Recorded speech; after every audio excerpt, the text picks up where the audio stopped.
Hello guys, how's it going? Welcome back to the channel. And in my first video of 2021, it's fair to say that last year was a bit of a whirl. And it's still going on now. Things have changed. We don't know if we're going to go back to the life that we once knew. But for all of the negative that happened last year, all the sadness, all of the heartbreak, there must be good that came out of last year.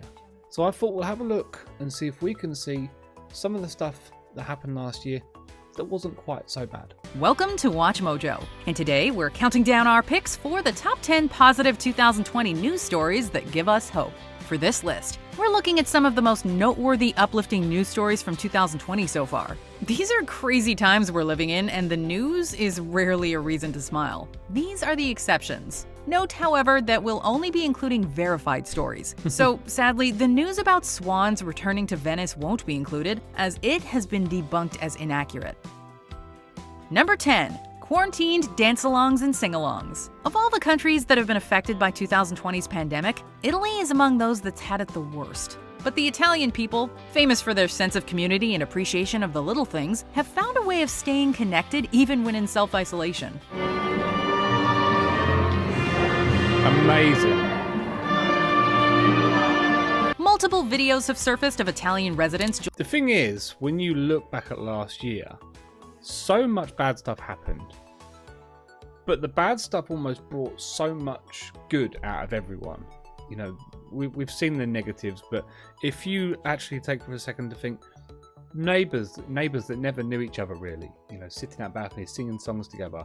If you're over here in England, every Tuesday night going out and clapping for our key workers, for our NHS staff. It's things that we wouldn't normally think of doing, but in times like this, when you're all in it together, it's just amazing what we all come together to do. Yeah, it's actually shown me to appreciate a lot more. Never in your lifetime you're going to get paid, you know, to be at home, to not go to work and to stay with your families, and that time that you gain is precious. So that's a positive out of a negative there. Joining together to sing songs from their windows. Those with balconies have even come together for social distancing dance parties. And Italy isn't alone. U.S. resident Michelle McCormick has begun organizing them in Boston using social media. In Mallorca, Spain, police officers even did an impromptu performance for residents. Sing-alongs and dance-alongs are now popping up all over the world. This is good. This is how it should be.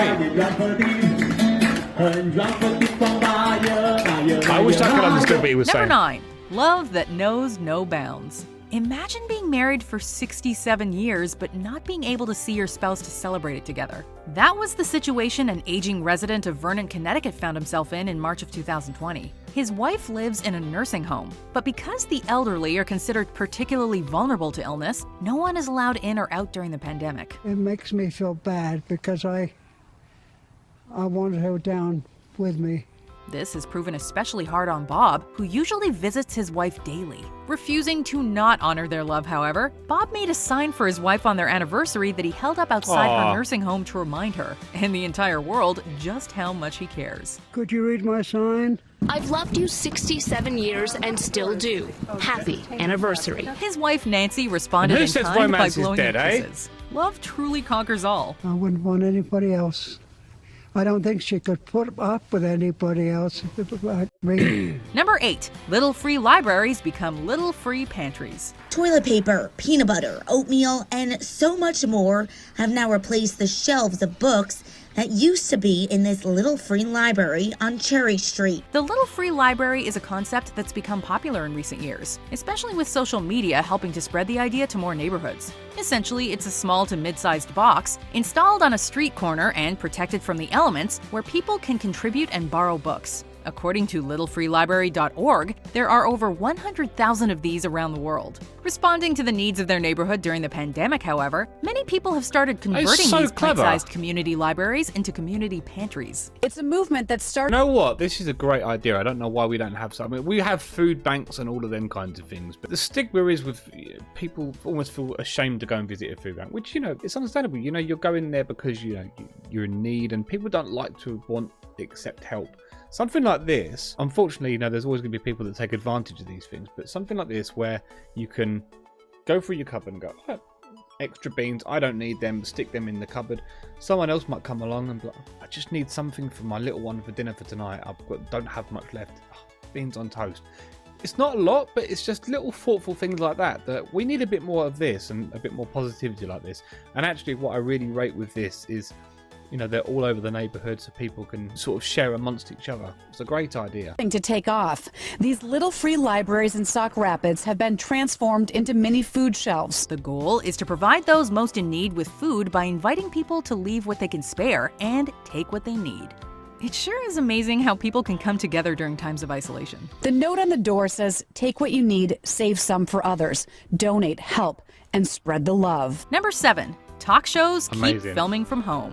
As the epidemic has spread to become a pandemic, many governments around the globe are calling for all non-essential businesses to close in order to flatten the curve. Those who can work from home have continued to do so, but a television talk show doesn't exactly fit the bill of remote work.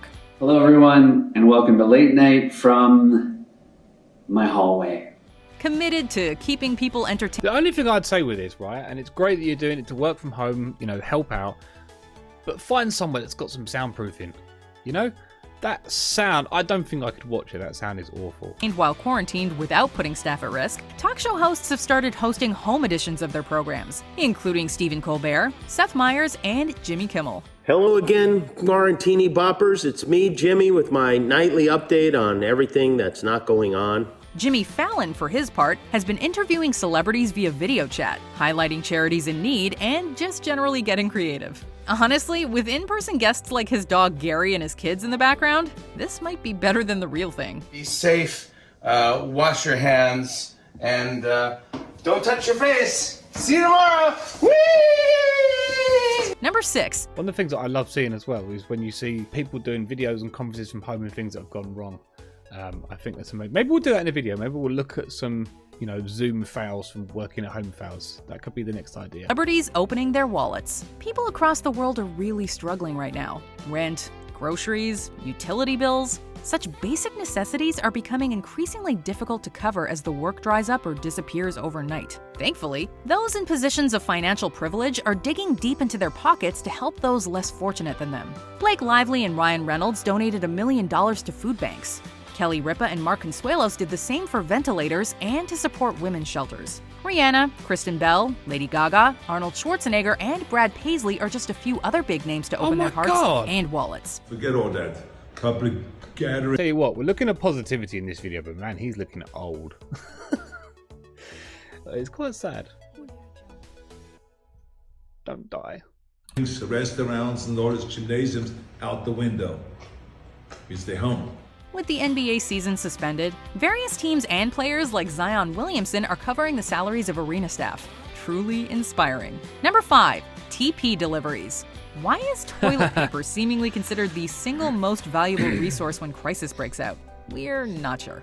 Maybe it has something to do with how vulnerable people feel when they find themselves on the toilet without it. Whatever the reason, people hoarding the TP have caused massive shortages. Thankfully, others have chosen to spread it around instead, specifically to those most in need. No, what they've done is they've bought it, got a guilty conscience and gone, I'm going to do good and start handing it out. I'm joking, I'm sure you're lovely people. 2 young girls in Queensland, Australia, aged just 6 and 4 years Okay, now I feel bad. Sorry. old, pooled their pocket money to buy toilet paper and deliver it by wagon to their aging neighbors. Now, if that doesn't just melt your heart, we don't know what will. Number 4. Volunteer cards. During a pandemic, people can begin to feel isolated. Those with reduced mobility, those who are vulnerable to getting sick, and those who are already showing cold symptoms are essentially stuck inside their homes. This not only affects their ability to care for themselves, but also takes a mental toll. Thankfully, viral kindness cards, both physical and online, have begun making the rounds in various neighborhoods and communities. These cards help to put people in self-isolation in touch with others who can help them out in various ways, be it with running errands or simply someone to talk to. These are trying times. It's quite humbling to see the UK for a change as well.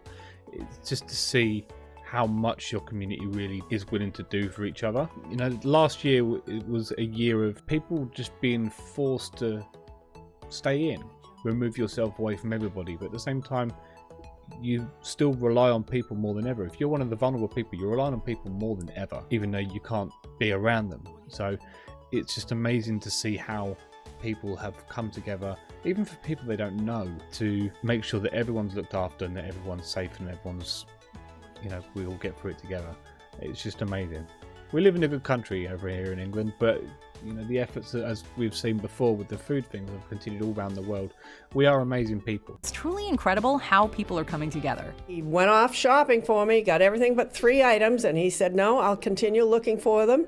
And I just think it's wonderful. Number 3, online concerts.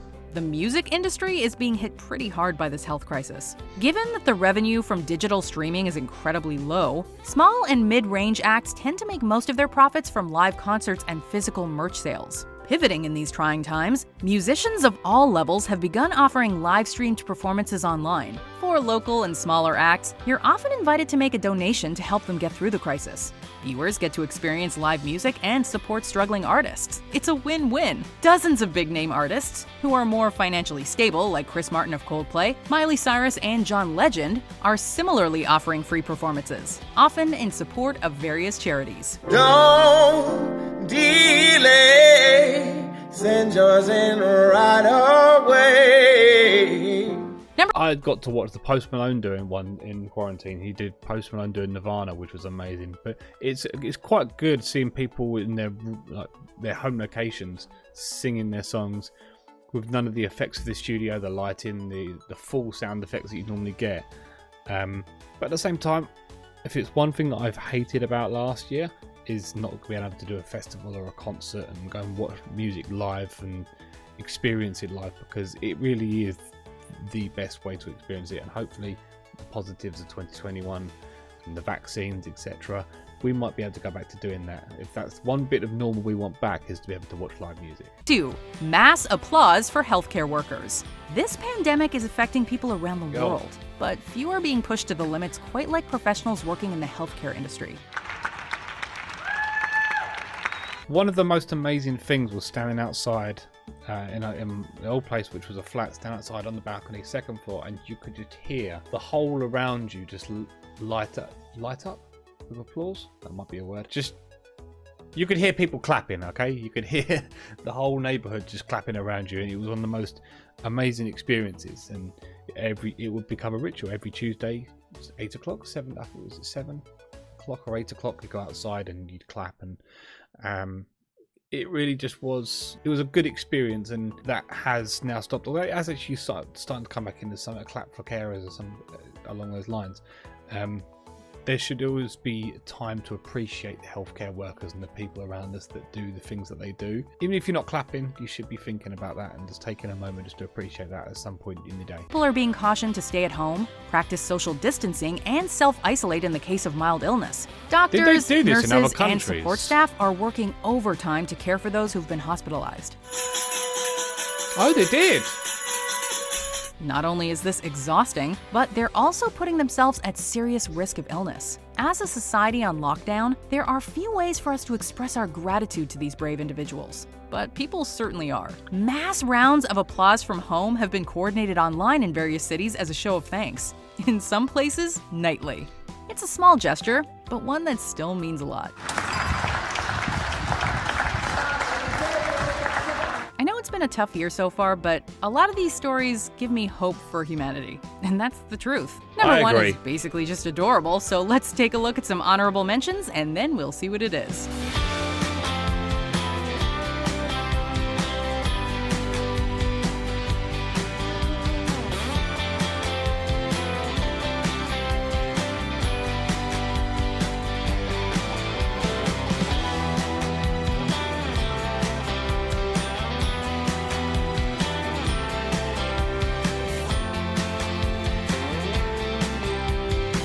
Shout out to Dettol, by the way. I think you've probably made the most money during quarantine alongside Amazon.